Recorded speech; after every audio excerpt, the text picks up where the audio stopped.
A'udzubillahi minasyaitonirrajim. Bismillahirrahmanirrahim. Robbi a'udzubika min hamazati sayatin wa a'udzubika robbi ayah durun robbi srohli sodri wa yassirli amri wahlul 'uqdatam min lisani yafqahu qauli.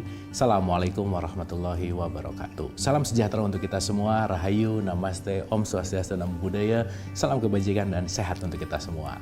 Kembali lagi belajar bersama saya Abu Marlo. Kita sama-sama membuka pikiran, membuka hati, yang mudah-mudahan dengan pembelajaran-pembelajaran ini menambah wawasan kita minimal, di mana wawasan itu tidak hanya berhenti menjadi pengetahuan, tetapi mari kita transfer dari pengetahuan menuju kepada rasa, di mana rasa ini yang mendorong kita untuk memiliki akhlak yang lebih baik.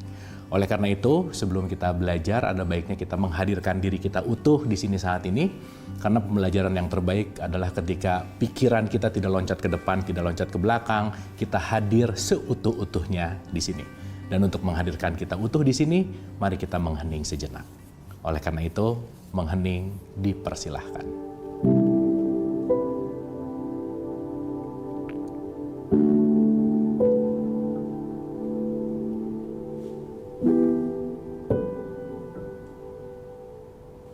Selesai, terima kasih. Mudah-mudahan kita sudah hadir utuh di sini saat ini dan siap untuk sama-sama belajar. Oke, teman-teman. Santai rileks seperti biasa, kita belajar bareng. Kita santai dan rileks, yang penting enjoy. Karena pembelajaran terbaik itu ketika kitanya enjoy, by the way. Oke ya.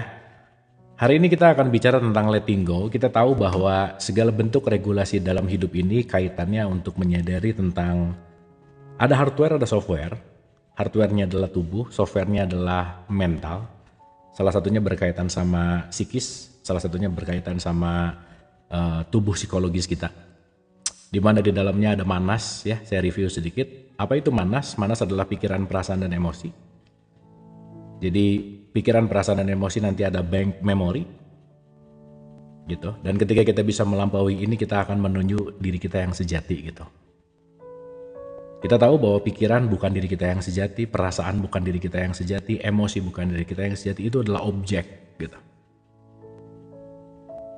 Gitu ya. Maka ketika kita mulai bisa mengobservasi pikiran, di mana kita juga bisa mengobservasi perasaan, satu perasaan bisa menimbulkan ribuan pikiran. Jadi perasaan kita per saat ini itu sangat penting. Jadi pada dasarnya hidup adalah melakukan manajemen manas, gitu ya. Melakukan manajemen pikiran, perasaan, dan emosi, gitu. Nah, cuman karena jarang diregulasi, jarang diobservasi, ya kita nggak banyak menggunakan pikiran. Pikiran yang banyak menggunakan kita, gitu. Gitu kira-kira. Nah, jadi semoga dengan pembelajaran-pembelajaran ini, hal-hal yang kita salahkan di luar diri kita, itu adalah refleksi dari dalam diri kita, gitu. Nah, semakin kita mengenal diri, semakin kita bisa memanage pikiran, perasaan, dan emosi, semakin kita akan bisa mengalir dengan hidup, gitu.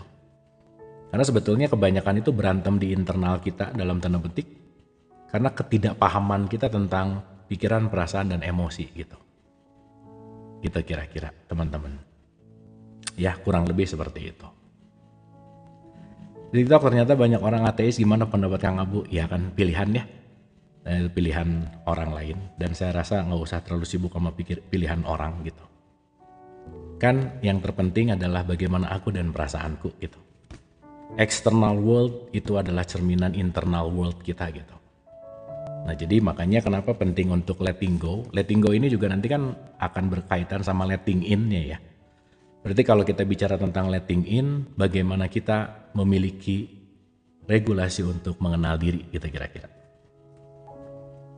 Sip ya, bagaimana cara mengolah emosi menjadi tenang? Kan kita akan bahas sekarang. Oke teman-teman, boleh disiapin catatan nama bolpennya. Kira-kira yang pantas, yang kira-kira penting boleh dicatat. Dan nanti seperti biasa, kita akan meregulasi emosi kita. Oke, sip ya. Coba kita cek dulu, cek warga. Siap? Boleh dicek siap gitu, ditulis kalau udah siap. Kalau udah siap, kita akan mulai. Relax, santai. Oke, enjoy aja ya. Dan saya selalu ulang-ulang bahwa letting go yang saya bacain ini racikan saya. Jadi kalau ini racikan saya, berarti ini saya akan meracik dari semua kapasitas keilmuan dari apa yang pernah saya pelajari, dan teman-teman kunyah dulu. Gitu ya, dikunyah dulu pelan-pelan, dan akhirnya nanti biar jadi pengalaman gitu. Jangan ditelan mentah-mentah gitu ya, kira-kira. Direnungkan dan dikunyah pelan-pelan. By the way, suara saya aman sekali lagi sebelum kita mulai. Bentar teman-teman ya.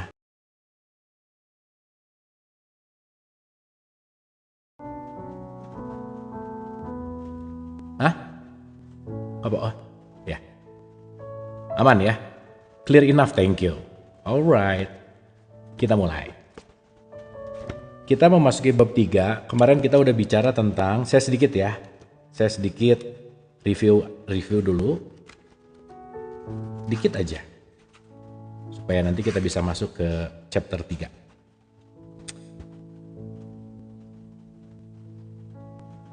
Salah satu bagian dari manas itu adalah pikiran, ya. Jadi gini, akal pikiran itu disebut mind, oke? Yang terdiri dari banyak pikiran disebut thought. Jadi ada mind itu sekumpulan, thought itu single. Jadi di pikiran kita satu pikiran namanya thought, pikiran kalau dia udah menjadi banyak menjadi akal pikiran itu disebut mind, gitu ya. Jadi kalau mind itu, jadi kalau dalam konteks pikiran yang disebut mind itu banyak sekali pikiran di dalamnya gitu. Kira-kira kurang lebih begitu. Itu digerakkan oleh perasaan. Oke, digerakkan oleh perasaan. Jadi perasaanlah yang menggerakkan mind. Makanya teman-teman kalau perasaannya enak, mindnya, pikirannya juga enak. Ya, kalau perasaannya nggak enak, ini juga pasti nggak enak gitu. Makanya perasaan itu sangat penting gitu. Ya. Nah, saya nunjuk perasaan ke sini supaya mudah aja karena kan kebanyakan ada di sini gitu. Tapi sebenarnya semuanya ada di sini sih. Karena regulasinya semuanya regulasi otak gitu sebetulnya. Ya, nanti kita bahas pelan-pelan. Oke. Jadi akal pikiran itu dia digerakkan oleh perasaan. Jadi satu perasaan, pikiran tuh akan mencari dasarnya, akan memikirkan, dia akan berputar-putar gitu. Gitu ya, makanya manas, pikiran, perasaan, dan emosi itu selalu terikat tiga-tiganya, by the way. Karena sebagian orang di sepanjang hidupnya menahan, menekan, dan mencoba melarikan diri dari perasaan mereka. Nih, energi yang tertekan itu menumpuk dan mencari ekspresi melalui nestapa psikosomatis, gangguan tubuh, penyakit emosional, dan perilaku kacau dalam hubungan antar pribadi. Nah makanya teman-teman, perasaan itu kebanyakan ditutup, dialihkan. Bukan diregulasi atau diselesaikan gitu. Jadi banyak orang yang mengabaikan perasaannya, tetapi tidak mengekspresikan. Dan pun mengekspresikan rata-rata kepada ekspresi yang destruktif namanya. Lagi kesel, pukulin misalnya. Lagi kesel, buat hal buruk gitu.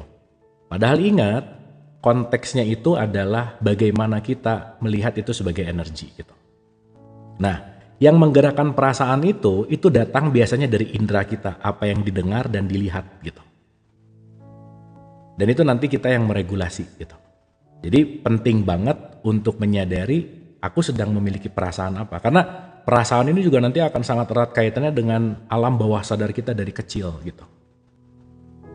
Gitu ya, kira-kira ya. Oke, teman-teman, at least pertahapan ini kita ngerti dulu ada perasaan, ada pikiran. Di mana perasaan itu memengaruhi pikiran. Nah, meregulasinya nanti bentar lagi kita bahas. Tenang, santai ya. Saya ulang ya. Karena sebagian besar orang di sepanjang hidupnya menahan, menekan, dan mencoba melarikan diri dari perasaan mereka.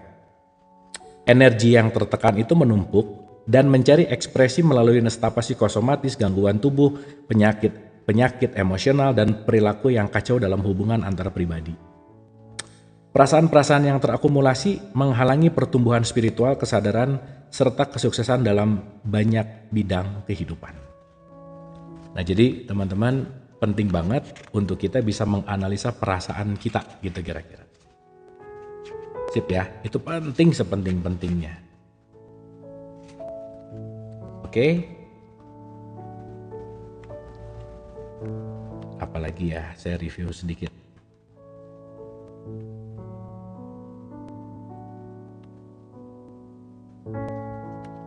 Nah, kan ini kita lagi belajar letting go ya.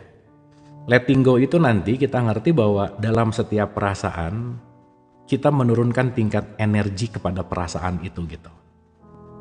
Nah, energi itu listriknya. Jadi kalau misalnya kita nonton TV, nggak suka sama tayangan ya jangan dihancurin TV-nya. Mending dicabut listriknya, dia mati gitu. Gitu ya. Nah, nanti teman-teman akan ngerti kenapa perasaan itu terakumulasi gitu.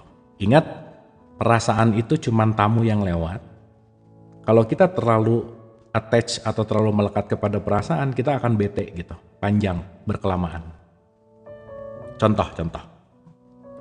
Teman-teman tahu marah dan amarah misalnya ya. Marah itu salah satu siklus emosi. Tapi marah yang berulang-ulang itu akan jadi amarah gitu. Maka kalau kita menyadari, katakanlah ya pada tahapan ini, kalau kita tidak bisa memaafkan, kita akan selalu menyakiti orang yang tidak menyakiti kita gitu. Contoh ya, ada orang bikin kesal kita, dan itu diem di perasaan kita lebih dari seminggu, 2 minggu, 3 minggu. Gara-gara orang ini kesal ke kita juga kesal sama dia. Kesal kita ke orang ini ngebuat kita jadi marah sama semua orang di rumah, di kantor. Itu namanya amarah gitu kira-kira. Ya, makanya kenapa penting untuk cepat-cepat letting go. Maka kata kuncinya adalah pandai untuk memaafkan gitu teman-teman. Karena nanti kita ngerti bahwa kalau kita tidak punya skill untuk memaafkan, dia akan nempel terus gitu.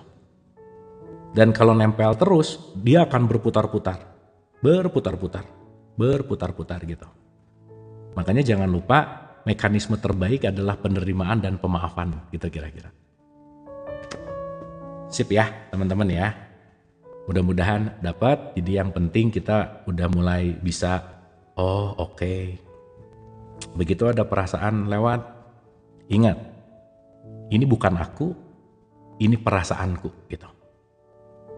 Ya. Dirimu bukan perasaanmu, dirimu bukan pikiranmu. Jadi kalau ada rasa marah, bukan aku marah, aku menyadari aku sedang marah. Supaya terpisah dulu antara aku dengan marah gitu. Maka aku bisa mengobservasi marahnya gitu. Ya, karena kalau kita udah mulai bisa mengobservasi, kita nggak terlalu cepat mengambil keputusan. Jadi kalau ada peristiwa, jangan langsung direaktifkan. Maka ada 2 teman-teman, responsif dan reaktif. Direspon dulu, nggak perlu terlalu cepat direaksikan. Kenapa? Karena begitu terlalu cepat, itu yang datang biasanya dari alam bawah sadar yang namanya kebiasaan gitu. Oke? Maka kalau itu diulang-ulang, kita akan bertindak tanpa sadar. Kita dikontrol oleh emosi kita. Makanya hening sejenak, direnungkan, apakah responku ini baik? Apakah responku ini konstruktif? Apakah responku ini membuat keadaan lebih baik gitu. Nah, 95% respon itu datang dari ketidaksadaran. Coba direnungin aja. Ya, 95% kita melakukan hal tuh nggak sadar by the way. Karena 95% kita didrive oleh alam bawah sadar kita gitu. Sip ya? Oke. Nah, sekarang kita masuk ke bab 3 teman-teman. Kita akan menganatomi emosi kita. Ini energinya ada di sini gitu. Ya. David Hawkins itu mempermudah untuk kita bisa ngecek emosi kita ada di kelas apa gitu. Sehingga kalau kita lagi ngecek di emosi di kelas apa, di level berapa, kita tahu harus ngapain gitu kira-kira. Gitu ya. Nah, jadi nanti kita akan mengerti, poinnya adalah kita benar-benar menelaah diri gitu. Sip ya. Jadi teman-teman, mulai saat ini kita belajar penting banget memaafkan gitu. Berarti sebelum memaafkan penting banget juga untuk menerima. Jadi penerimaan lalu dimaafkan. Dan jangan lupa memaafkan itu bukan melupakan, karena nggak bisa dilupain. Jadi memaafkan itu nanti mengingat ulang tapi nggak ada emosi lagi gitu. Nah di situ mulai letting go. Dan ingat, memaafkan itu skill. Ya, skill. Jadi nggak bisa kalau kita nggak latihan tuh nggak bisa. Nggak bisa kita tiba-tiba jago memaafkan tuh nggak mungkin. Makanya dilatih lagi gitu. Nah, salah satu latihan untuk bisa menerima dan memaafkan yang seperti kita bahas, jangan jadi orang pelit gitu. Ya, jadi yang sering kita ulang-ulang ya, belajar nggak pelit, baru kita bisa kontrol ego, baru bisa memaafkan. Karena orang pelit itu susah maafin teman-teman. Kenapa? Karena orang pelit itu dia menggenggam, gitu. Kalau skillnya jomblo, ya udah nggak apa-apa sih. Berarti ahli di situ ya. Kira-kira gitu. Bisa memaafkan tapi tidak bisa dilupakan. Memang memaafkan itu bukan melupakan, karena kalau udah masuk ke dalam memori nggak bisa dilupain by the way. Jadi tujuan memaafkan itu bukan melupakan, tapi nanti kita akan mengingat tanpa emosi gitu. Ya, oke. Nah, ini nanti kita akan bahas beberapa anatomi emosi, sehingga nanti kita akan ngerti bahwa emosi saya ada di kelas apa gitu. Dan kalau udah tahu emosi ada di kelas apa, nanti kita tahu kita harus ngapain. Oke ya, teman-teman ya. Jadi di tahapan ini ingat, tidak ada orang yang bisa membuat kita sakit hati kecuali kita yang mengizinkan. Berarti datangnya dari mana? Reaksi kita. Responnya kita. Ya, ingat, orang lain hanya mencet tombol.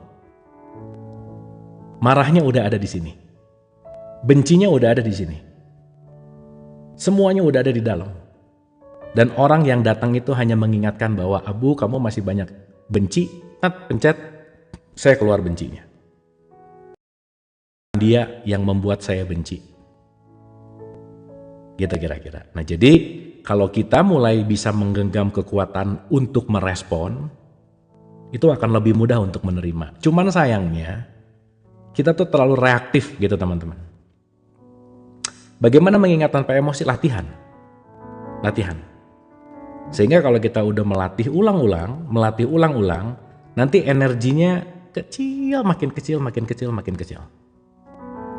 Jadi jangan lupa kita ini gudang emosi, gudang benci, gudang marah, gudang julid, semua di dalam diri kita. Gitu. Nah tapi nanti frekuensinya begitu berkurang, energinya nggak terlalu gede gitu. Nah, kalau disakiti sama mantan gimana? Sama aja, disakiti itu kan perspektif kita. Kenapa? Aku yang merasa disakiti karena ekspektasiku terlalu gede. Yang menyakiti diri kita bukan siapa-siapa, tapi ekspektasi kitanya. Karena kita terlalu tinggi ekspektasi kepada siapapun di luar diri kita. Gitu. Berarti yang menyakiti kita siapa? Ekspektasi. Apalagi, saya selalu ulang-ulang, yang paling banyak punya kesempatan untuk menyakiti kita adalah orang yang kita sayangi dan orang yang kita cintai. Kenapa? Karena mencintai ada kemelekatan di situ. Maka kita banyak sakit hati sama orang yang kita sayang, bukan musuh kita, bukan. Anyway, makanya nanti ada emosi chapter bagaimana mencintai seutuhnya gitu. Supaya kita jangan terjebak antara cinta dan melekat. Karena hari ini banyak orang ngomong mencintai tapi melekat gitu. Nah begitu melekat, itu nanti akan ada attachment jelas, kemelekatan, dan itu penting untuk dilepasin. Endingnya netral, yes. Pada akhirnya kita belajar netral. Ya, nanti kita akan bahas ke situ. Oke ya, teman-teman ya. Cinta dan melekat gimana ngilanginnya? Dilampaui. Cinta level TK itu ingin memiliki. Naik ke atas ke SD ingin menguasai. Posesif, cemburu, membebaskan. Jadi jangan berhenti di level tengah gitu. Karena nanti kita pasti step by step. Awal mencintai itu menggenggam. Tapi lama-lama ngerti bahwa oh iya ya, mencintai itu membebaskan gitu. To love is to freedom. To love is to liberate. Mencintai itu bukan ngambil bunga karena cinta, saya simpan bunganya di sini, lama-lama mati. Tapi bagaimana membiarkan bunga tumbuh sesuai dengan benihnya ketika dia nggak perlu dicabut dan dipetik gitu. Gitu kira-kira. Nah makanya nanti tahapannya naik tuh. Makanya awal-awal disebut fall in love, betul nggak? Jatuh. Dari fall in nanti kita belajar menjadi unconditional gitu. Gitu ya. Bagaimana caranya mengatasi perasaan tidak dihargai? Itu tadi, ekspektasinya dilepasin. Karena tidak perlu dihargai sama siapapun ketika kita sudah mulai menghargai diri sendiri. Makanya remote control happiness-nya, remote control pengharapannya jangan disimpan di orang lain gitu. Karena kalau kita nyimpan di luar, pasti kecewa. Pasti kecewa. Gitu kira-kira. Sip ya teman-teman ya. Pertanyaan-pertanyaan ini pelan-pelan akan kejawab dengan sendirinya. Ya, pelan-pelan. Oke. Start ya. Bismillah. Let's start.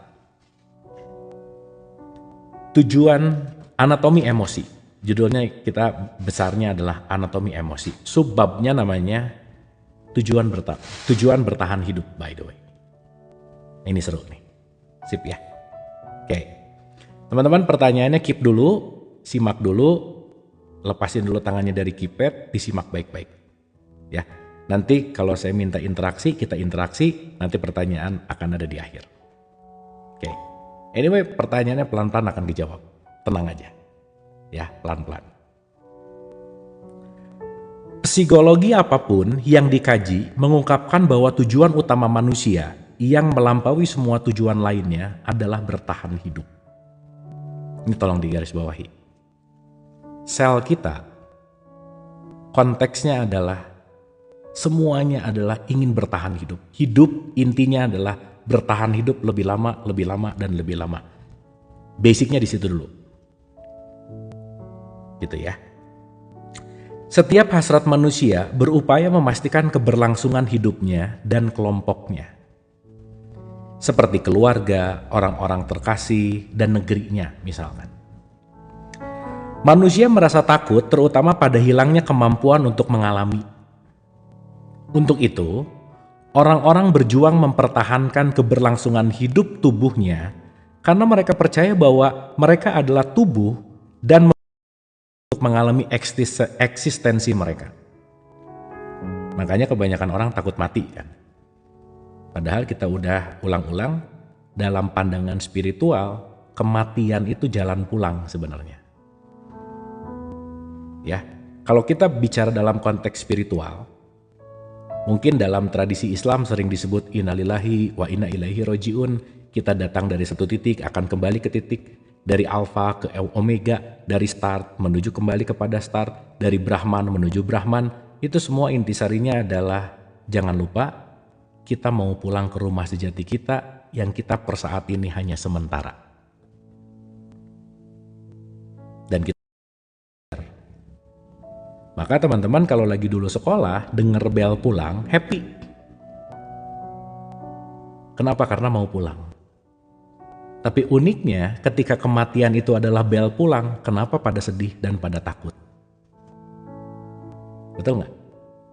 Padahal kalau kita bicara tentang kematian bukan untuk ditakuti, justru untuk dirayakan. Kenapa?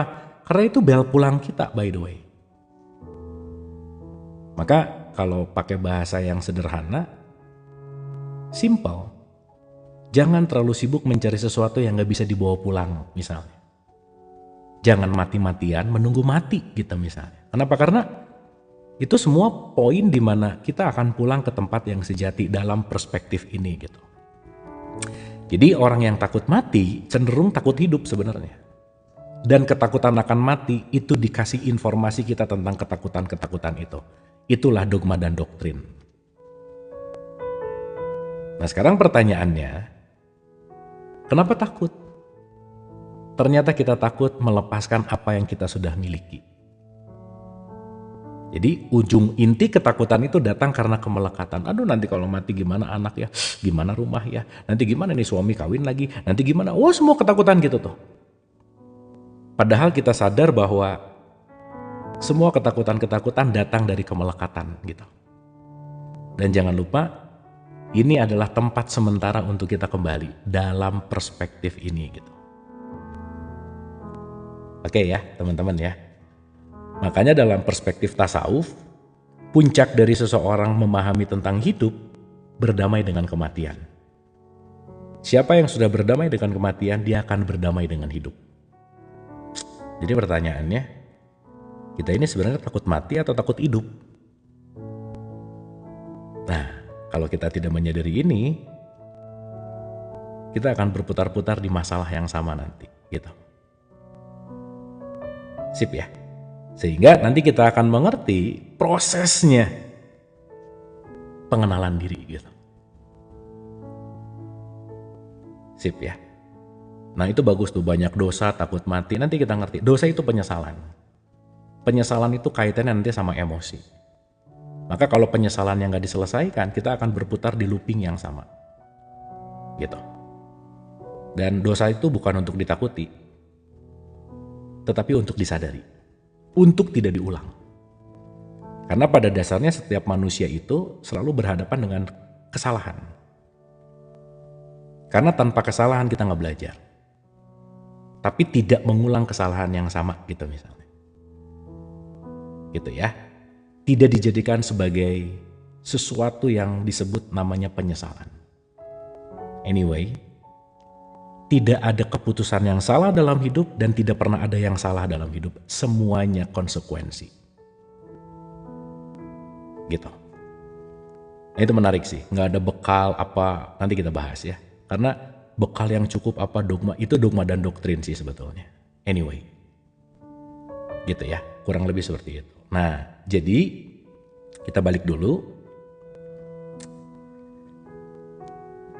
Manusia merasa takut terutama pada hilangnya kemampuan untuk mengalami. Untuk itu, orang-orang berjuang mempertahankan keberlangsungan hidup tubuhnya karena mereka percaya tubuh dan membutuhkan tubuh untuk mengalami eksistensi mereka. Makanya ketika nanti kita melampaui tubuh kita akan masuk ke dalam kesadaran. Karena mereka memandang dirinya terpisah dan terbatas, mereka tertekan oleh rasa kekurangan. Ya, jadi rasa kekurangan itu terjadi karena kenapa? Karena nggak mengenal siapa diri kita gitu. Dan jangan lupa ya teman-teman ya, begitu kita lahir kita terlimitasi oleh program. Begitu kita lahir kita dikerdilkan, kita dikecilkan, dan kita dipenjara oleh stigma gitu.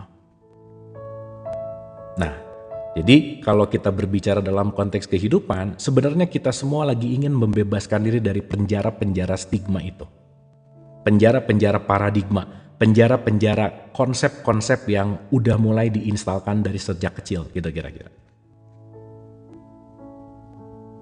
Gitu ya. Nah jadi teman-teman, itulah konteks dari kesadaran bahwa kesadaran itu membebaskan kita dari semua stigma. Stigma itu konsep gitu. Karena nanti kita ngerti bahwa kenapa kita sekarang hari ini, karena kita meyakini itu.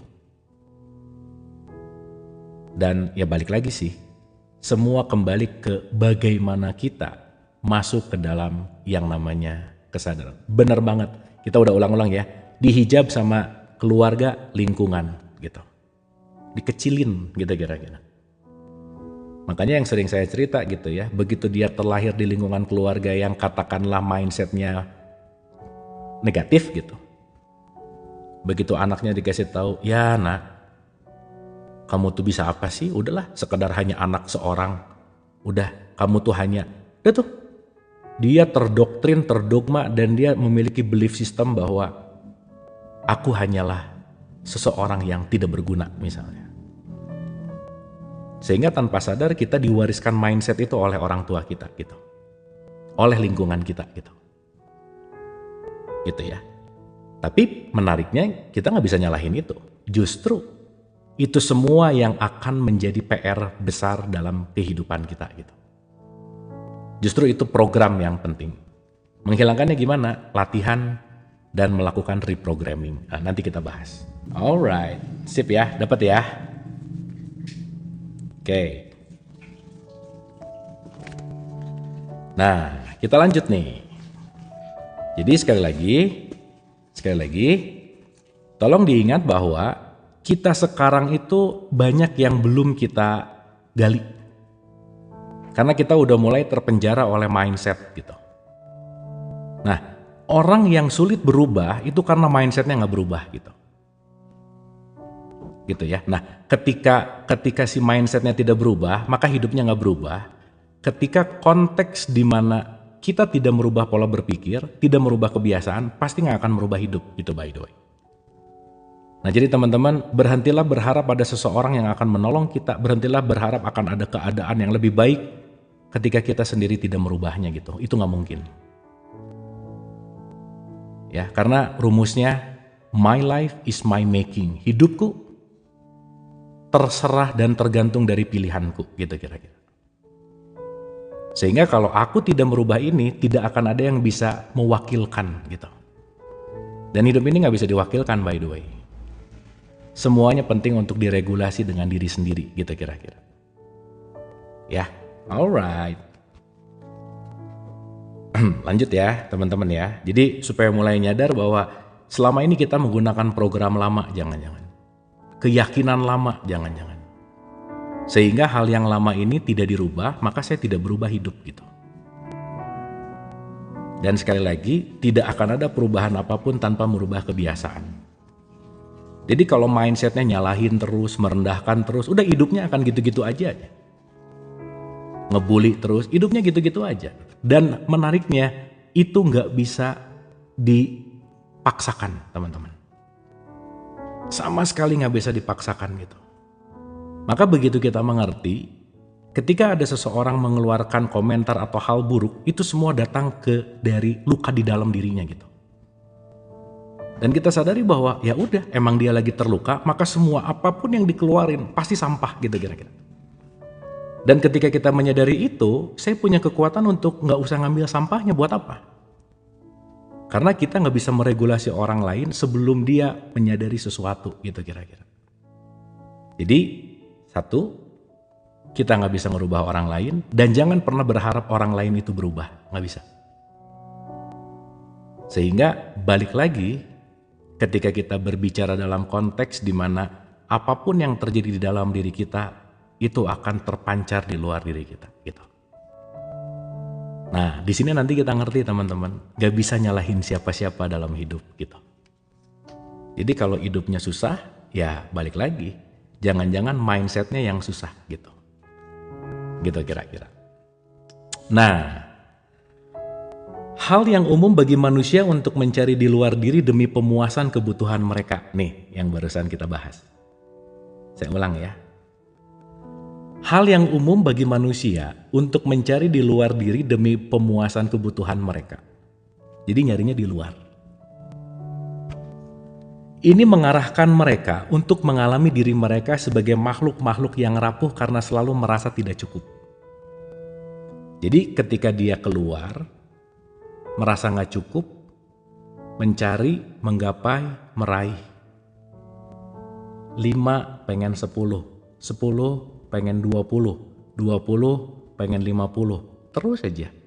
Ingat ya, waktu kita bicara tentang toxic sukses teman-teman. 90% orang sukses di semesta raya ini hidupnya nggak bahagia ternyata. Kenapa? Karena dia nggak punya hubungan baik sama orang-orang terdekatnya, dia tidak merasa cukup terus, dan bahkan udah punya banyak sekali merasa kekurangan gitu. Nah sehingga cukup itu bukan berarti banyak, banyak itu belum tentu cukup gitu.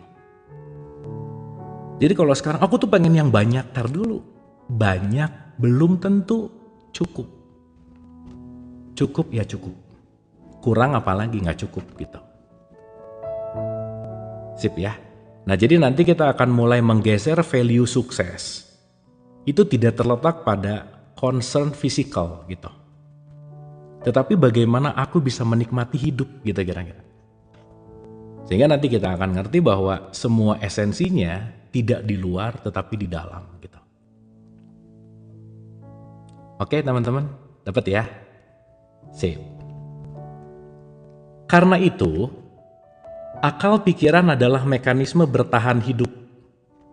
Akal pikiran Itu mekanisme bertahan hidup. Kalau punya obsesi ingin mempunyai sebentar. Kalau punya obsesi ingin punya kemampuan lebih dari orang lain, wajar nggak? Good. Itu menjadi sebuah trigger kita. Tapi jangan lupa batasannya bukan orang lain lagi nanti, tapi dirinya sendiri gitu. Karena nanti kalau orang sering membandingkan untuk menjadi lebih baik dari orang lain, itu nanti akan depresi. Tapi belajarlah untuk menjadi versi terbaik dari diriku hari kemarin gitu. Gitu ya. Jadi ini bukan berarti nggak boleh punya keinginan, nggak boleh punya target, bukan. Tapi sadarilah konteksnya bahwa inti dari semuanya itu bukan di orang lain gitu. Tetapi konteksnya lebih kepada kesadaran kita untuk mampu bagaimana kita mengolah regulasi yang ada di dalam, itu kira-kira. Sip ya teman-teman ya. Oke. Karena itu, akal pikiran adalah mekanisme bertahan hidup, survival mode. Dan metode bertahan utamanya adalah melalui penggunaan emosi. Jadi emosi kita tuh perlu. Karena emosi ini nanti yang akan membuat kita survive gitu. Tetapi kalau kita berada hanya di survival mode, kita nggak naik kelas menjadi manusia gitulah kira-kira. Maka kalau pikirannya cuma makan, minum, reproduksi, makan, minum, reproduksi, itu kaitannya dalam konteks di sini dalam wilayah hanya dalam orang gitu misalnya. Belum menjadi manusia gitulah kira-kira. Nah nanti kita akan ngerti ke situ gitu. Oke? Karena itu, akal pikiran adalah mekanisme bertahan hidup dan metode bertahan utamanya adalah melalui penggunaan emosi. Pikiran ditimbulkan oleh emosi dan akhirnya emosi menjadi kanal ekspresi bagi pikiran. Ribuan bahkan jutaan pikiran bisa digantikan oleh satu emosi. Emosi lebih mendasar dan primitif daripada proses mental. Jadi karena emosi ini nanti kaitannya sama tubuh fisik, ini secara alamiah kita akan mengalami gitu. Nah emosi ini nanti ada kaitannya sama energi teman-teman. Karena dalam bahasa Inggris emosi itu emotion, energy in motion gitu. Sehingga ketika ada energi yang mengalir, tergantung energi ini akan kita arahkan kemana. Nah, begitu kita mulai menguasai energi dan sadar pengalihan energi kemana, kita akan mulai bisa mendirect, mengarahkan hidup kita sesuai dengan apa yang kita nyamankan gitu. Karena kebanyakan orang tidak sadar mendirect energinya kemana, tetapi dia didikte oleh eksternal sehingga kebanyakan energinya bocor gitu kira-kira. Sampai sini oke ya? Oke, saya kasih analogi dulu gini teman-teman. Tubuh kita ini kayak baterai. Jadi kalau bobo, kita dicas 100%. Bangun, kita akan melakukan aktivitas, baterainya turun tuh. Turun. Oke? Nah, kalau kita nggak sadar bahwa diri kita ini adalah energi yang terbatas, maka kan kita pasti capek gitu. Maka saya selalu mengulang-ulang sama siapapun yang belajar bareng, lihatlah energi kita kayak ngelihat uang, teman-teman. Pastikan investasikan energi kita di tempat yang bermanfaat. Kira-kira ini nggak bermanfaat, ngapain menginvestasikan energi di situ gitu. Nah, kita kita seringnya sehari menginvestasikan tanpa sadar gitu. Sehingga kira-kira contoh, kalau kira-kira nggak perlu terlalu amat-amat marah, nggak usah marah, kenapa? Rugi. Saya menginvestasikan ke tempat marah. Dan hal yang membuat energi kita cepat bocor itu namanya judgment, menilai. Maka orang yang banyak mengeluh dalam hidupnya, energinya cepat bocor gitu. Gitu teman-teman. Jaga untuk tidak menilai. Dan mau gak mau itu semua intinya adalah latihan. Karena kita gampang banget loh. Ngelihat orang beda ngomong, langsung dijudge ini salah. Ngelihat postingan nggak ngerti, langsung di komen ini nggak benar. Ngelihat pesan WA nggak dibaca, di forward aja. Ini kita tuh banyak energi yang diinvestasikan di tempat yang bodong gitu. Makanya maaf ya, ketika kita nggak sadar energi, kita akan selalu kekurangan energi gitu. Kita semua punya waktu 24 jam yang sama. Kenapa ada yang bisa, ada yang enggak gitu. Aku tuh kekurangan waktu, nggak efektif dan efisien gitu. Kenapa nggak efektif dan efisien? Karena kita nggak belajar memanage energi gitu kira-kira. Sip ya, hidup adalah manifestasi di mana energi kita investasikan. Teman-teman, please, ini penting banget untuk kita lakukan gitu. Jadi kira-kira nggak perlu komen, nggak usah gitu. Nggak semua harus kita komen, nggak semua harus kita baca, nggak semua harus kita tahu gitu. Pastikan memanage energi ke tempat yang bermanfaat. Pokoknya lihat energi kayak lihat uang aja. Dah mau diinvestasikan mikir dulu tar. Ini kira-kira menguntungkan nggak ya? Untungnya berapa nih? Ruginya berapa nih? Misalkan gitu. Sehingga ketika kita mulai meregulasi, mau marah nih, tar mikir dulu nih. Kalau saya investasikan 5% ke marah, enggak, mendingan 5% ke happy. Beres. Nah, dalam konteks ini, kita banyak tidak sadar dalam memanifestasikan energi, menginvestasikan energi. Sehingga ketika kita nggak sadar, energinya drop tanpa kita sadari gitu. Kurang lebih seperti itu teman-teman. Nah jadi sekali lagi, hidup itu adalah kaitannya sama energi. Setiap energi pasti bervibrasi. Setiap vibrasinya pasti nanti punya frekuensi gitu. Nah, bentar lagi kita akan masuk ke situ. Sampai sini oke, teman-teman? Kalau pikiran kita kendalikan lebih dominan daripada perasaan, boleh nggak? Boleh-boleh aja, tapi rugi gitu. Makanya kalau pikirannya pengen oke, ininya diregulasi gitu. Kalau ininya ingin oke, jangan ditahan, tetapi dialirkan ke tempat yang konstruktif. Ingat, setiap perasaan dan emosi itu energi. Kira-kira gitu teman-teman. Cara mengatasinya gimana? Latihan. Jeda sesaat sebelum bicara. Jeda sesaat sebelum melakukan sesuatu. Lepaskan diri kita dari kebiasaan gitu. Karena kalau kita sadari, 95% keseharian kita itu kebiasaan. Oke ya. Sehingga ketika kita mulai sadar bahwa tar. Ini saya bangun pagi hari ini saya mau menghemat energi ya. Sadar tuh. Ketika mau menghemat energi, ngelihat hal yang gak penting, gak usah ditanggapi gitu. Ngapain? Karena ingat ya, saya terbatas nih. Saya gak punya waktu untuk menanggapi hal yang gak terlalu penting buat saya gitu. Sehingga nanti kita ngerti bahwa, oh oke, saya akan menginvestasikan energi sesuai dengan kesadaranku gitu kira-kira. Jadi bukan dia yang mengontrol aku, tapi aku yang mengontrol energinya. Kuncinya apa? Latihan gitu.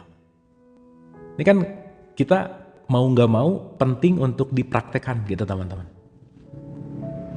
Jadi seenggaknya bukan ngomong dulu baru mikir, tapi mikir dulu baru ngomong gitu. Kan kebanyakan orang saking nggak bisa mikir, dia ngejudge. Orang yang terlalu banyak ngejudge, berarti otaknya tuh masih baru, jarang dipakai gitu. Kenapa? Nggak pernah diregulasi dulu, dijudge aja gitu. Jadi akalnya jarang dipakai gitu. Makanya, maaf ya, sekali lagi ya, Gustav yang bicara bahwa terlalu susah untuk berpikir, maka orang lebih cepat menuduh, lebih cepat menjudge gitu. Sip ya. Ngeredusnya gimana? Kadang kepancing, latihan. Setiap pancingan yang datang tempat latihan kita gitu. Gitu ya. Berapa lama agar jadi kebiasaan baru? Ya, berapa lamanya relatif. Tapi seenggaknya latihan yang paling terbaik itu lebih dari 30 hari gitu by the way. Sip ya, teman-teman ya. Dan kalau mau belajar gini kan harus ada pelatihnya. Jadi wajar kalau pelatih itu datang ke room ini untuk ngecek, ini ngomong-ngomongin letting go, bisa letting go gak sih? Gitu teman-teman, jadi easy aja gitu.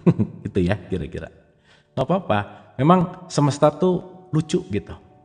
Dia akan selalu menghadirkan sesuatu untuk kita mempraktekkan gitu. Dan it's okay.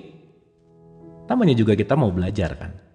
Dan pembelajaran itu poinnya adalah mengalami gitu kira-kira. Sip ya, teman-teman ya. Oke, kita lanjut ya. Dapat ya? Kata kuncinya, hematlah energi kita karena energi terbatas. Karena tadi batasannya mati tadi dalam perspektif ini ya.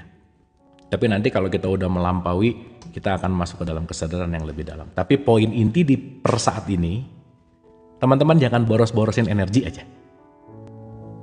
Ya, ingat nih, jangan memboroskan energi. Kira-kira nggak penting, jangan diinvest. Kira-kira nggak terlalu penting, jangan diinvest gitu. Clear ya teman-teman ya. Dan kita kan sekarang juga lagi sama-sama memanage energi gitu. Gitu. Sip ya. Alright. Penalaran atau sering disebut reason adalah alat yang digunakan akal pikiran untuk mencapai tujuan-tujuan emosionalnya. Ketika digunakan oleh intelek, emosi yang mendasarinya biasanya tidak disadari. Ketika emosi yang mendasarinya dilupakan atau diabaikan dan tidak dialami, orang-orang tidak menyadari alasan di balik tindakan mereka, dan mereka reka berbagai alasan yang masuk akal. Bahkan mereka sering tidak tahu mengapa mereka nih. Kalau udah jadi habits gitu tuh. Kadang semuanya nggak disadari, bahkan nggak tahu lagi ngerjain apa sekarang, nggak sadar. Jadi teman-teman, kalau kita ngelihat orang yang nyebelin, yang gimana, it's okay. Mungkin dia juga nggak sadar dia lagi gitu. Nggak apa-apa. Dan itu 95% didrive oleh sesuatu yang alam bawah sadar, by the way. Karena kita harus menyadari bahwa setiap orang tuh orang tuanya berbeda, lingkungannya berbeda gitu. Mas Indra, saya bahas itu nanti ya. Kita lagi nggak bahas Nur Muhammad hari ini, kita akan bahas itu nanti. Pertanyaan mungkin bisa di ending gitu. Oke, makasih. Nah, sehingga ketika kita menyadari bahwa konteks, aku jangan-jangan lebih banyak melakukan yang aku nggak sadar gitu teman-teman. Sehingga ketika kita tidak menyadari itu, kita di-looping oleh hal yang sama berulang-ulang. Sehingga ketika kita di-looping oleh hal yang sama berulang-ulang, kebiasaan yang menjadi masternya kita gitu. Master itu dalam artian yang mengontrol kita gitu. Ya. Nah, jadi nanti kita ngerti tuh. Kenapa penting untuk meregulasi emosi gitu. Ulang ya, saya mudahin dulu. Hidup ini energi. Ketika si energi ini akan tervibrasi, nanti vibrasinya cuma kebagi dua di buku ini. Frekuensinya nanti ada banyak. Nah, tapi intinya adalah, jangan lupa, kemana kesadaran kita pergi, di situ energi kita mengalir. Jadi teman-teman kalau kesadarannya ke ruang gelisah, energinya ke ruangan gelisah, dan gelisah akan tumbuh. Berarti kalau kesadarannya di ruang marah, maka energi akan di ruang marah dan ruang marahnya akan bertumbuh gitu. Nah jadi kenapa poin pentingnya, penting sekali untuk kita menyadari setiap apapun yang kita lakukan. Jadi sekali lagi teman-teman, diam dulu, santai, relax, ditanya. Kalau gua ngelakuin ini, energi boros nggak? Rugi nggak? Kalau itu perlu, that's okay. That's okay. Gitu. Nah jadi balik dulu, ada jeda dulu. Makanya kalau kita bicara, teman-teman nih kalau mau beli bukunya, nih saya pin ya, bisa hubungi yang aku pin. Di situ ada. Judulnya namanya Letting Go, teman-teman. Tapi sekali lagi ini letting go yang saya racik dengan berbagai perspektif gitu ya, kira-kira begitu. Oke. Nah, dalam konteks ini, ketika kita bicara dalam wilayah energi, diam dulu tuh. Begitu diam, saya putuskan. Begitu diam, saya putuskan. Nah, kebalikannya, ngerjain, keputusannya lupa bahwa ya ampun, ini semua saya putuskan gara-gara kebiasaan. Contoh ya teman-teman ya, saya kasih contoh. Nih, saya kasih contoh realnya dulu ya, supaya teman-teman punya punya sudut pandang, punya perspektif. Saya kasih contoh. Saya ulang. 95% keseharian kita itu berdasarkan kebiasaan. Jadi, kebayang nggak? Orang bangun tidur pagi, langsung mandi, pergi ke kantor, meeting, melakukan tugas, makan siang, meeting lagi, melakukan tugas, makan sore, pulang, tidur, diulang-ulang. Itu tanpa sadar, kita nggak usah sadar, tubuh udah kerja sendiri gitu kira-kira. Nah jadi teman-teman coba rasain deh. Kalau kita udah bertahun-tahun, let's say setiap jam 9 pagi itu meeting, dan jam 9 udah mulai ada rasa kesel marah karena di meeting ada perbedaan pendapat, autopilot, that's it. Even teman-teman lagi libur lebaran gini, itu jam 9 pagi tubuh nagih, woi bro, kok lu belum marah-marah jam 9 pagi? Biasanya jam 9 udah marah-marah, kok lu diem aja sih? Nah, jam 9 tubuh udah mulai gelisah tuh. Jam 1 udah mulai gelisah lagi tuh. Kenapa? Karena dia berulang-ulang. Nah maka banyak orang yang healing nggak selesai karena dia memperbaiki buahnya, tidak pada akarnya gitu.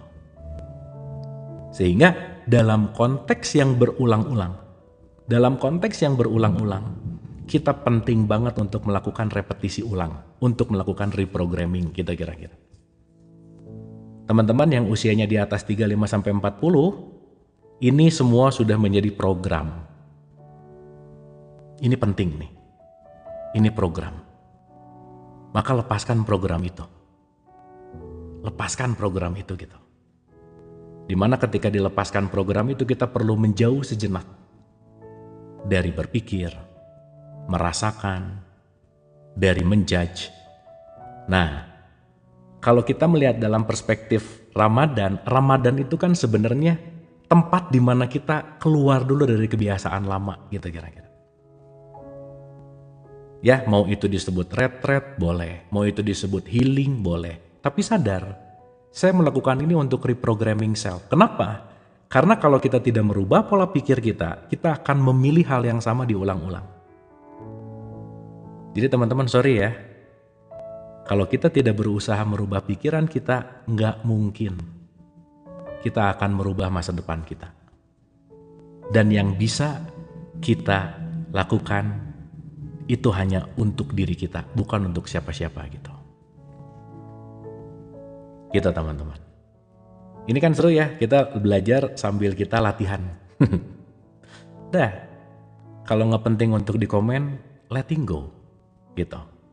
Kira-kira wise atau kita benar-benar bisa dalam tanda petik mengimplementasikan energi ke tempat yang sangat menguntungkan gitu kira-kira. Dapat ya teman-teman ya? Clear ya? Sip. Oke. Kita lanjut ya. Nah, nih, ini yang tadi barusan saya kasih analogi, kita langsung bahas di sini. Ada cara sederhana untuk menjadi sadar pada tujuan emosional yang mendasari aktivitas apapun,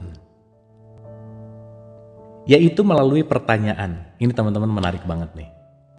Coba kalau mau ngapa-ngapain, ditanya dulu, untuk apa? Untuk apa? Gitu. Ya. Ketika jawaban telah diberikan, pertanyaan untuk apa perlu diajukan lagi dan lagi sampai perasaan dasar tersingkap. Teman-teman, kita kadang-kadang nggak tahu perasaan dasarnya apa, sehingga dengan sangat mudah men-trigger melakukan sesuatu. Padahal kita nggak tahu dasarnya tuh kenapa gitu. Nggak tahu. Nah, maka bertanya untuk apa diulang-ulang itu penting untuk satu hal. perasaan dasar apa sih yang sebenarnya lagi kamu takuti misalnya. Lagi kamu rasakan gitu misalnya. Ya. Nah, ini sebagai contoh. Contoh nih ya. Contoh. Seseorang lelaki menginginkan mobil Cadillac. Di contoh ini pakai Cadillac lah ya. Yaitu mau Lamborghini kayak terserah lah gitu. Akal pikirannya memberikan semua alasan logis. Oh logis dong. Saya mau masuk, beli ini ke toko dengan gini gitu. Pokoknya saya perlu ini. Ya, saya perlu ini gitu. Akal pikirannya memberikan semua alasan logis, tetapi logika tidak benar-benar mampu menjelaskannya. Ya, logika tidak benar-benar mampu menjelaskannya. Kadang-kadang kita beli tapi pengen aja, tapi nggak tahu buat apa gitu. Nah ini yang dipakai untuk pembelian yang kompulsif. Biasanya ini terjadi ketika 44, 55, 66, nah gitu. Nggak butuh, tapi karena diskon dibeli. Nah gitu. Akhirnya mubazir gitu misalnya. Anyway, gitu ya. Itu contoh aja sih. Itu contoh. Jadi ia bertanya pada dirinya sendiri. Untuk apa aku menginginkan Cadillac? Nih contohnya gitu, dia nanya. Untuk mendapatkan status pengakuan, rasa hormat, dan status kesuksesan sebagai warga negara yang hebat. Nah, ini nih. Kayaknya saya perlu Cadillac deh. Kenapa kalau pakai Cadillac? Kayaknya orang bakal hormat deh sama saya, gitu. Gitu ya. Kalau pakai Cadillac, kayaknya saya bakal dipandang deh, gitu misalnya. Gitu ya. Untuk mendapatkan status pengakuan, rasa hormat, dan status kesuksesan sebagai warga negara yang hebat. Pertanyaan perlu diajukan lagi. Nah, tambah lagi tuh pertanyaannya. Untuk apa aku menginginkan status itu? Nah, teman-teman kalau kita nggak punya layer pertanyaan demi pertanyaan-pertanyaan, tadi itu. Kadang beli gara-gara emosi. Beli gara-gara nggak butuh gitu. Gitu ya kira-kira. Nah, dan untuk memastikan, gini saya ulang ya. Pertanyaan perlu diajukan lagi. Untuk apa aku menginginkan status itu?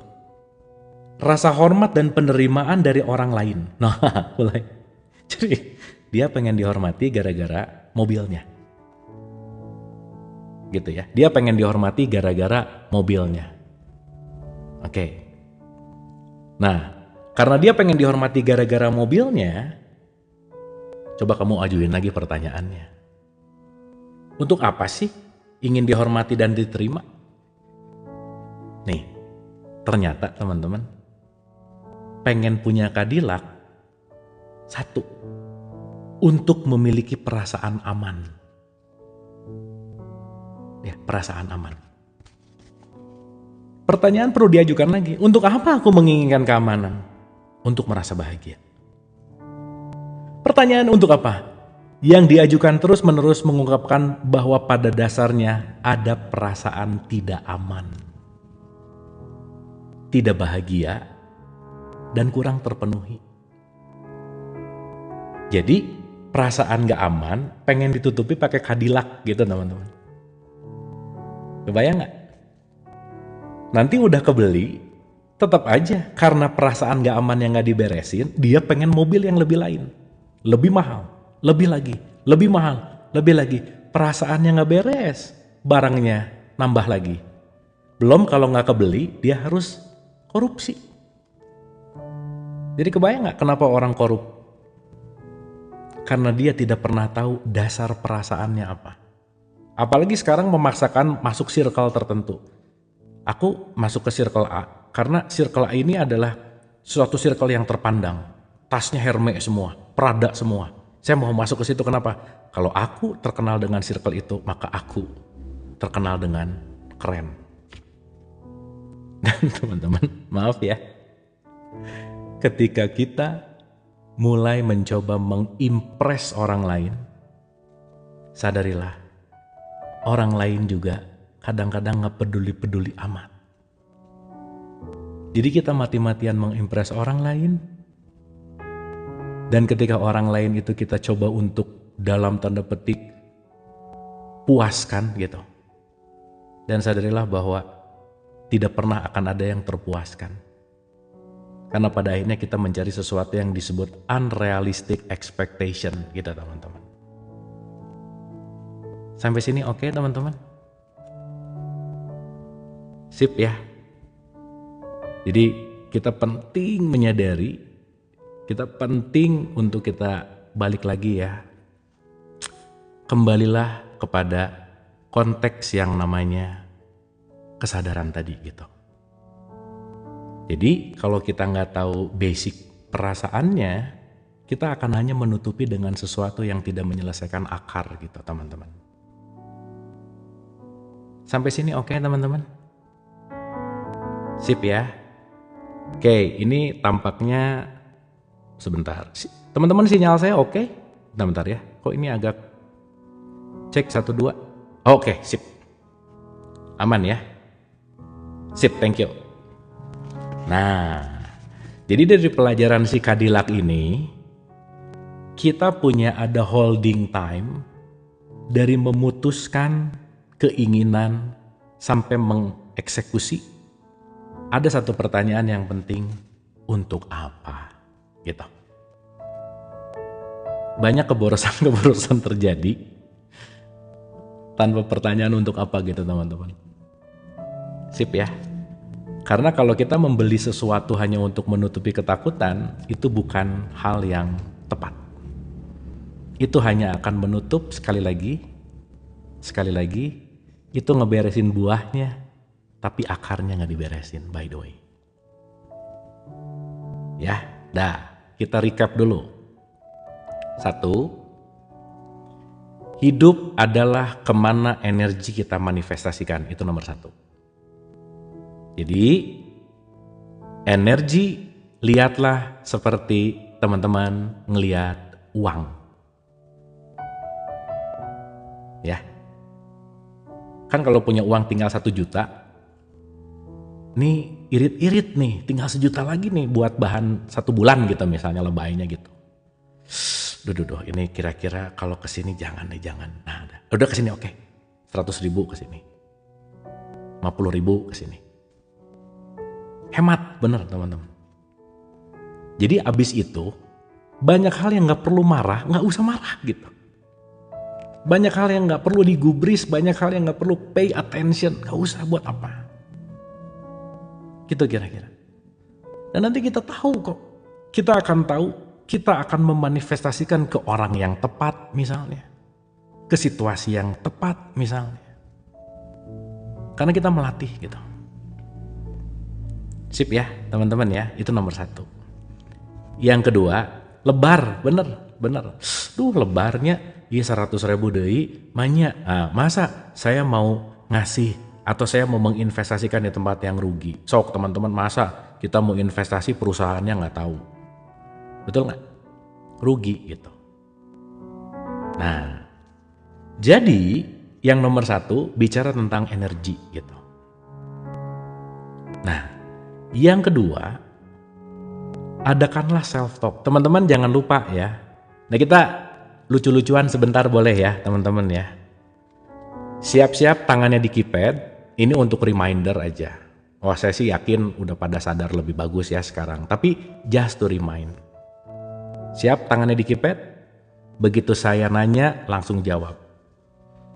Siapa orang yang paling sering kita ajak ngobrol tiap hari? Go! Silakan dijawab. Go. Siapa yang paling sering diajak ngobrol? Mau pasangan, mau orang tua, mau ibu?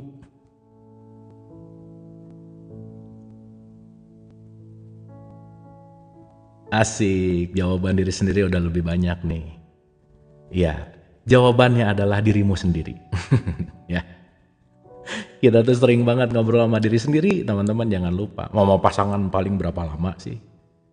Sama diri sendiri almost every time. Betul?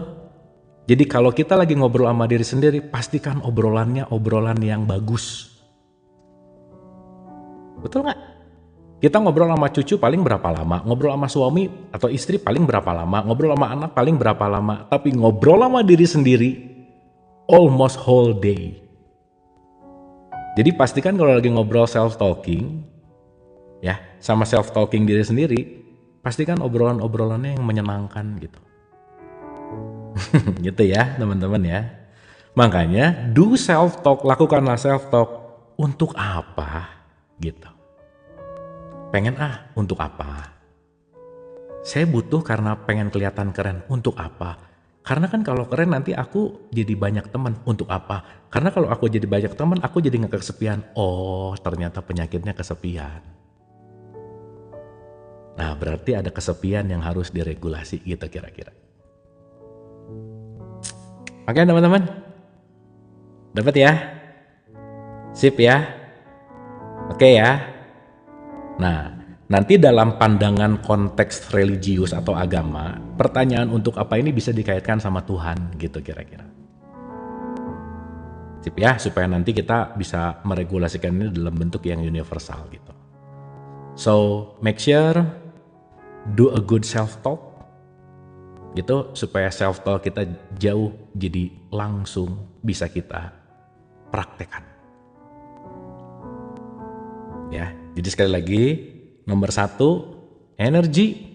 Yang nomor 2, lakukanlah pertanyaan untuk apa. Seenggaknya sekali aja. Sekali aja. Gitu. Sip ya, teman-teman ya. Oke. Sebentar ya, ini menarik sih untuk bahan latihan, tapi udah kelamaan ya, jadi ya udah aja. Oke. Kita masuk ke skala emosi, teman-teman. Nah, dalam konteks skala emosi, kita bicara dalam wilayah begini. Dalam wilayah begini. Terkadang pertanyaan untuk apa, tapi jawabannya masih bingung. Nggak apa-apa, yang penting ditanya dulu. Daripada sama sekali nggak nanya gitu. Seenggaknya, ada sekat antara perilaku dan ada sekat dengan peristiwa gitu kira-kira.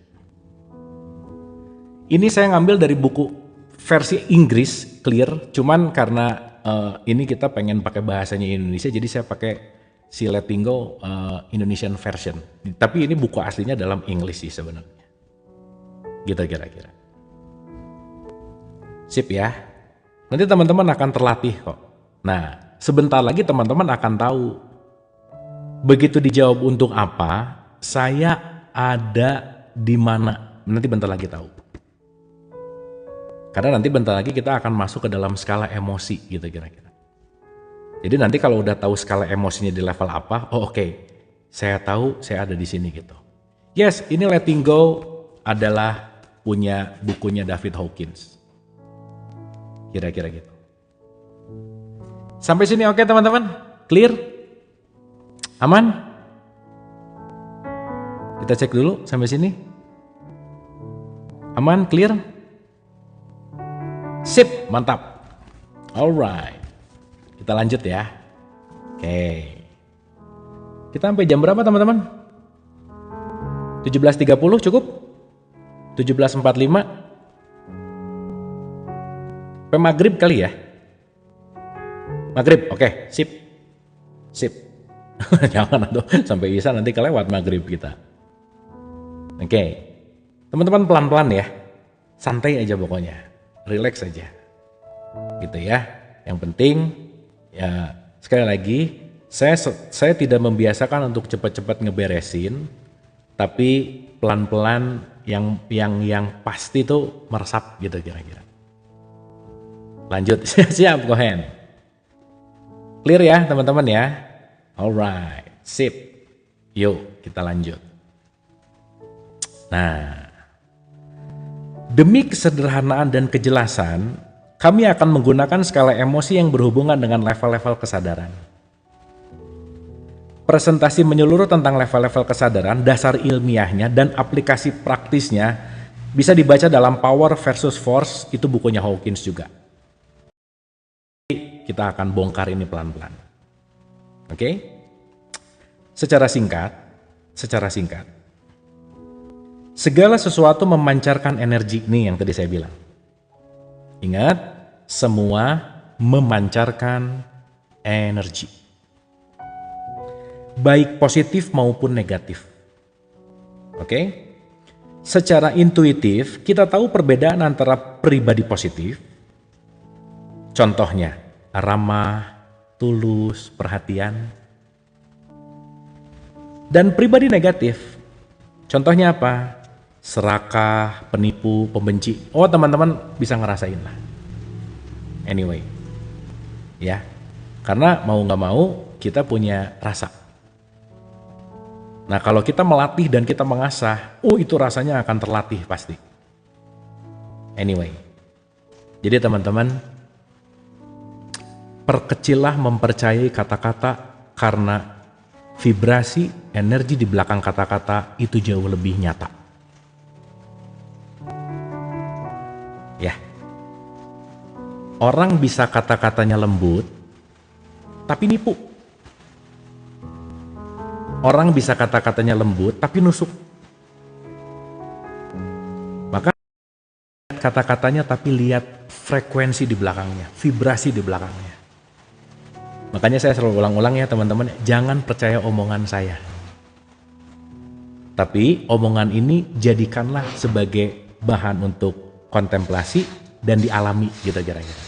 Makanya saya tidak berusaha meyakinkan sesuatu, ngajak, enggak. Just sharing. Teman-teman alami itu.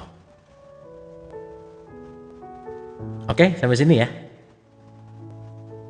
Ini sampai sini oke. Oh, kresek-kresek ya, bentar. Bentar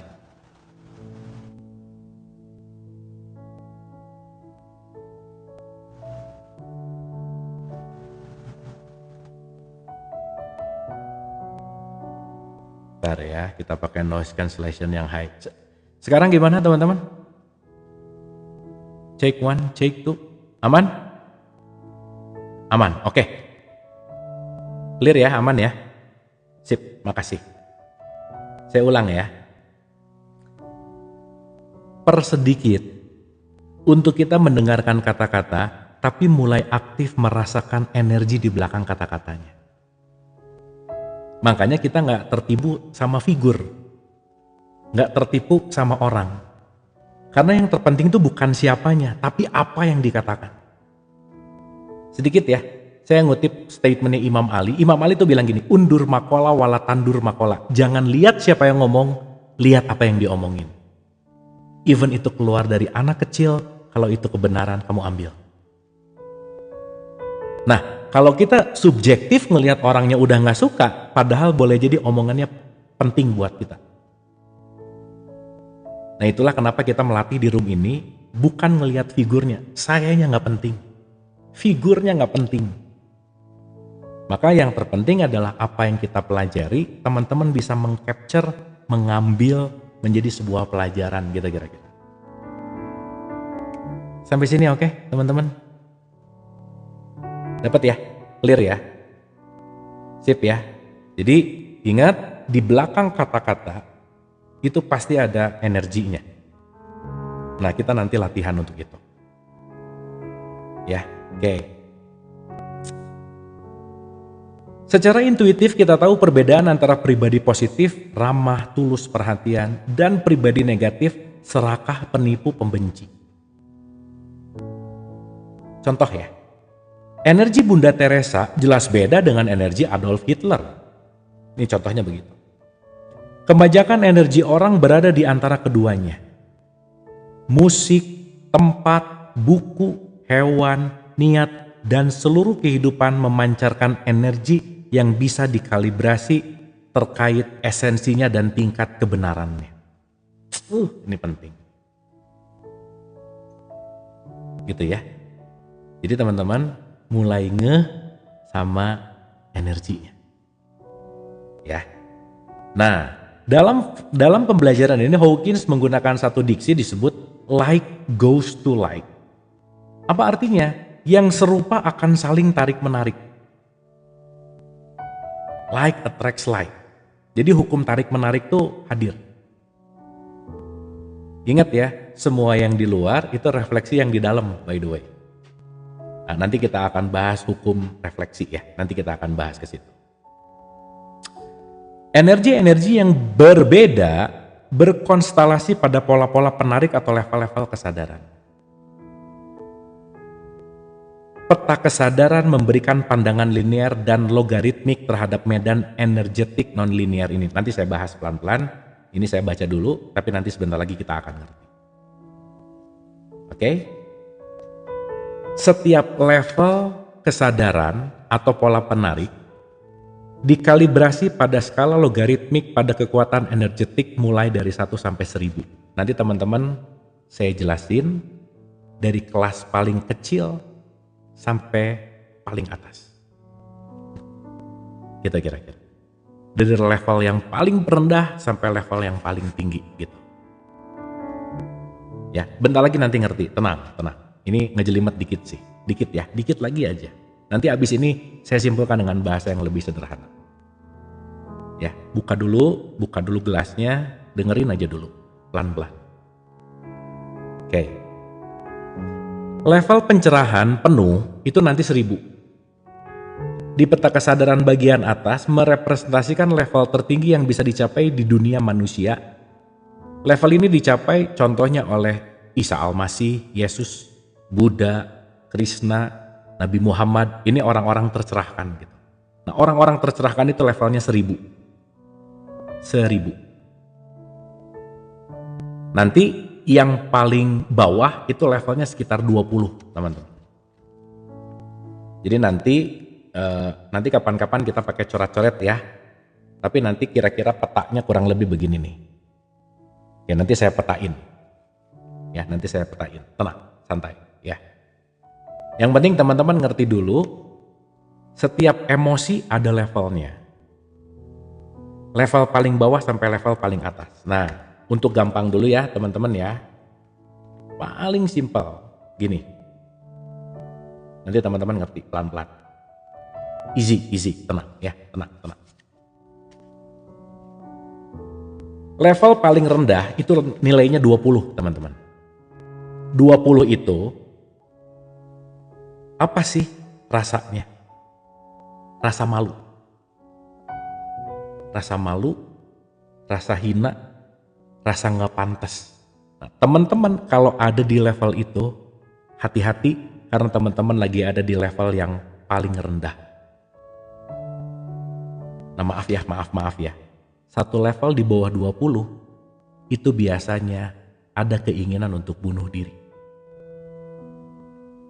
Anyway, nah makanya nanti yang paling aman itu kita punya at least di level 200 namanya. Nah, level 200 itu courage atau ada semangat. Teman-teman, jangan lupa semangat itu gratis. Semangat itu nggak bayar. Jadi sebisa mungkin teman-teman jangan kehilangan semangat. Dah itu dulu aja. Oke, nanti si hasil ininya saya posting di saya posting di story ya teman-teman ya. Soalnya kalau gini nggak kelihatan tetep tuh. Nanti saya kasih, tenang. Saya nanti bisa kirim juga di grup ya. Oke. Courage atau semangat itu levelnya 200. Ya. Nanti teman-teman kalau kita udah masuk ke kelas advance, kita tuker pembelajarannya lewat Zoom ya, supaya nanti kita bisa coret-coret gitu. Sip ya. Kan ini sekarang baru pemanasan untuk masuk ke level emosi. Jadi seenggaknya hari ini kita nggak ngebahas dulu levelnya. Yang penting teman-teman tahu dulu, oh emosi ada skalanya. Oke? Kalau emosi ada skalanya, nanti saya tahu bahwa saya lagi ada di skala mana gitu kira-kira. Sip ya. Level keberanian atau semangat itu di 200 adalah titik kritis yang menandai pergeseran dari energi negatif ke positif. Nah nanti teman-teman saya akan bahas ini lebih detail pakai gambar-gambar supaya nanti teman-teman bisa gampang untuk ngikutinnya gitu kira-kira. Sip ya. Nah, jadi saya ulang dulu. Ya, tenang. Nanti pokoknya nanti ngerti aja. Karena hari ini saya belum pengen ngomongin levelnya, beberapa detail levelnya, Tapi teman-teman yang penting hari ini tahu dulu, oh ada level emosi. Ada level bawah, ada level atas gitu. Level paling bawah namanya malu tadi, level paling atas namanya tercerahkan gitu. Gitu ya. Jadi at least teman-teman akan ngerasa bahwa oh oke, jangan-jangan saya sekarang lagi ada di vibrasi yang negatif, atau saya sekarang lagi ada di vibrasi yang positif. Nanti teman-teman pelan-pelan tahu gitu kira-kira. Ya, intinya itu dulu. Intinya hari ini tahu emosi ada levelnya. Dah, gitu. Sip ya. Oke, nanti kita dalamin pelan-pelan. Tenang, nanti kita dalamin pelan-pelan. Nah, tapi intinya, teman-teman, intinya jangan lepas dari yang namanya semangat. Dah itu aja. Karena kalau kita lepas dari semangat, kita akan turun drastis ke bawah. Kita akan masuk ke dalam level yang penuh dengan ketakutan, kesedihan, dan seterusnya gitu kira-kira. Sip ya, teman-teman ya. Jadi di tahapan ini, keep on spirit, jangan lepas dari semangat. Itu dulu. Dah, atas bawahnya belakangan.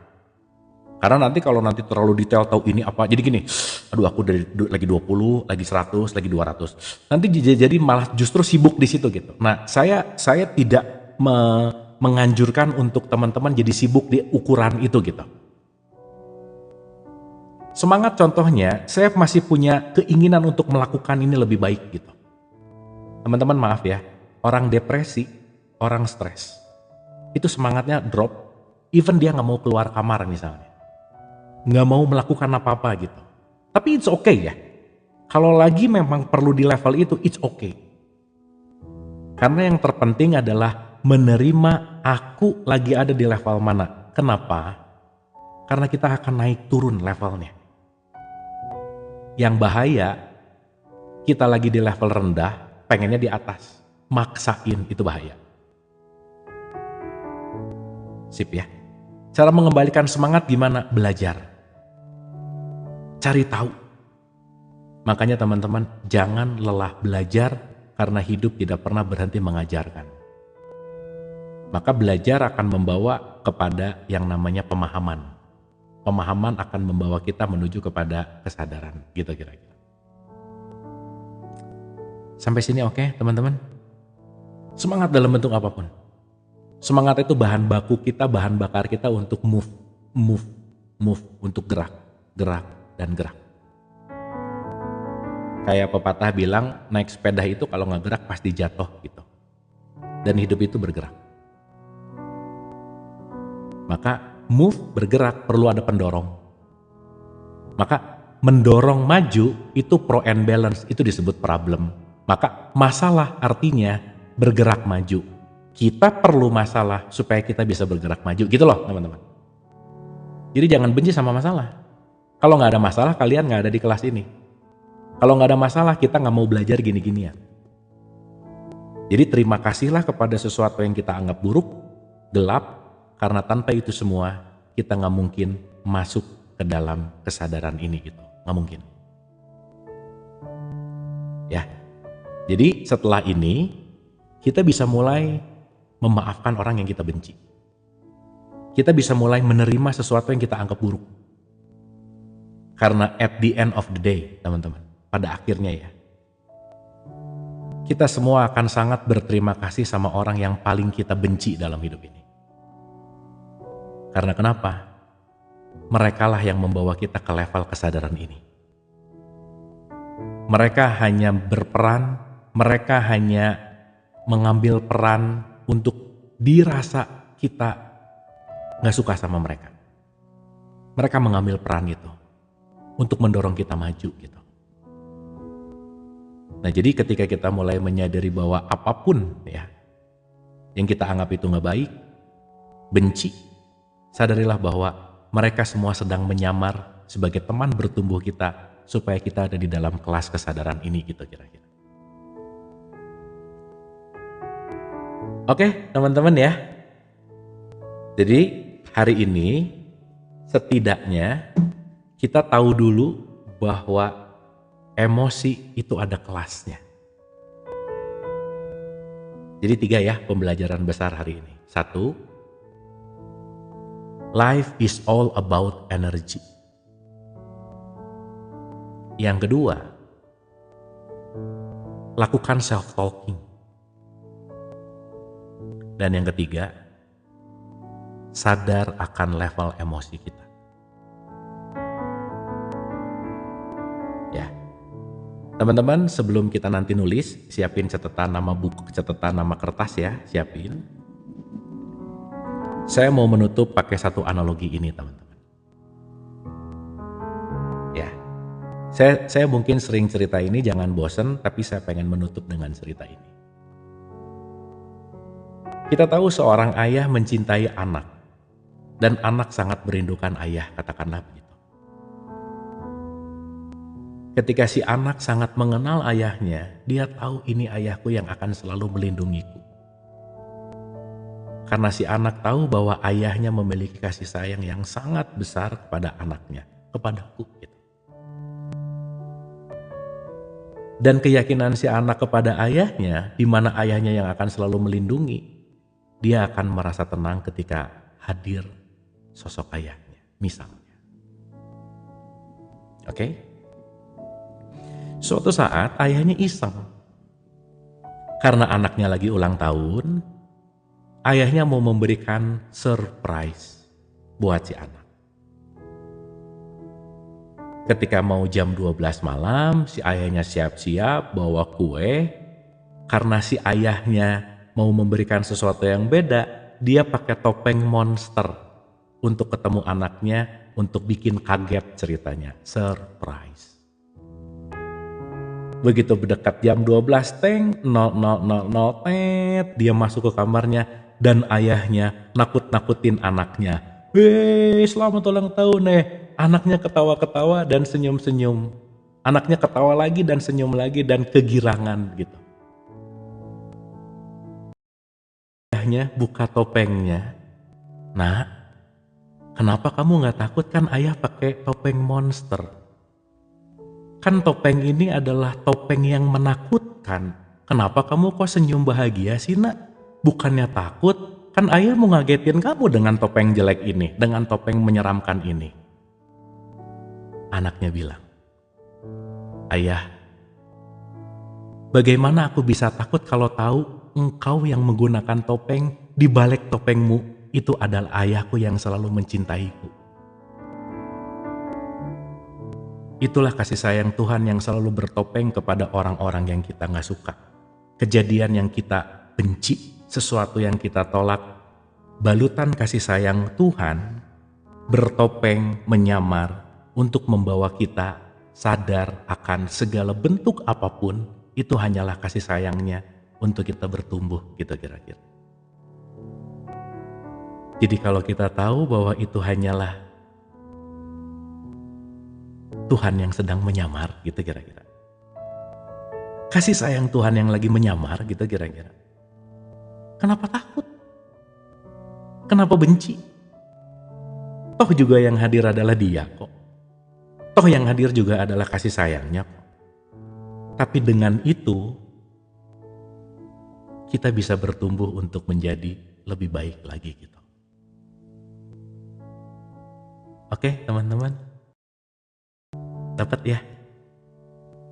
Semoga dengan contoh ini bisa memudahkan kita mengerti tentang chapter 3 bagian awal ini, yang mudah-mudahan kita bisa menyadari bahwa semua bentuk apapun adalah kasih sayang yang membuat kita untuk bertumbuh lebih baik gitu kira-kira. Sip ya teman-teman ya. Terakhir, siapin catatannya, siapin bolpennya. Teman-teman tulis satu paragraf sederhana.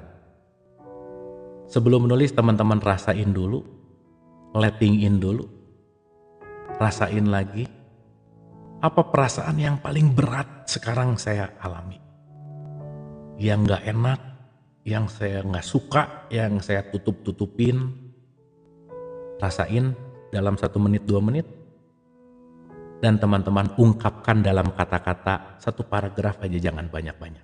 Saya kasih waktu 3 menit. 2 menit untuk merasakan, 3 menit untuk menulis. Silahkan. Yuk, tangannya lepasin dari keypad, tulis di catatannya masing-masing, self-talk, tulis aja. Tulis aja. Tulis aja, silahkan. Bukan tulis di komen ya, tulis di kertasnya masing-masing.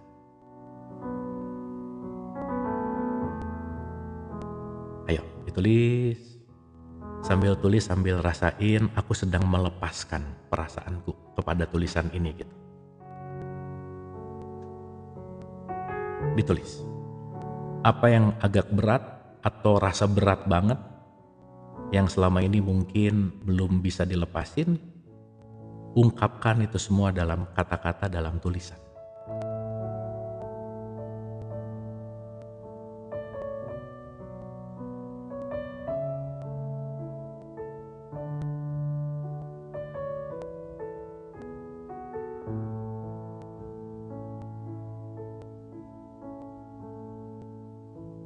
Oke? Tulis aja, apa-apa. 1 aja, yang paling. Seenggaknya itu yang ngerasa paling berat, yang langsung kepikiran aja. Tulisin aja. Ya kalau lagi di jalan gak apa-apa, ini yang bisa aja. Tulis aja. Apapun perasaan itu.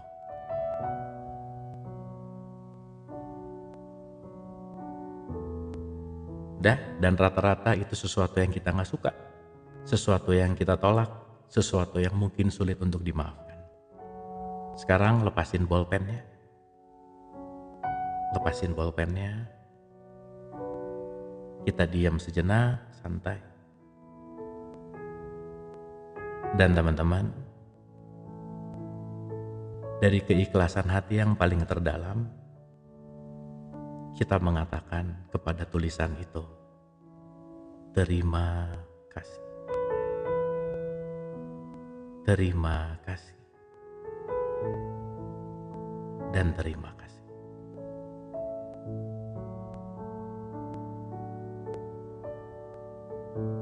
Dah, cukup. Kertasnya boleh dibuang. Dan biarkan ada sesuatu yang lepas. Karena kita sudah berterima kasih kepada sesuatu yang kita anggap buruk. Padahal itu semua adalah topeng yang sedang menyamar.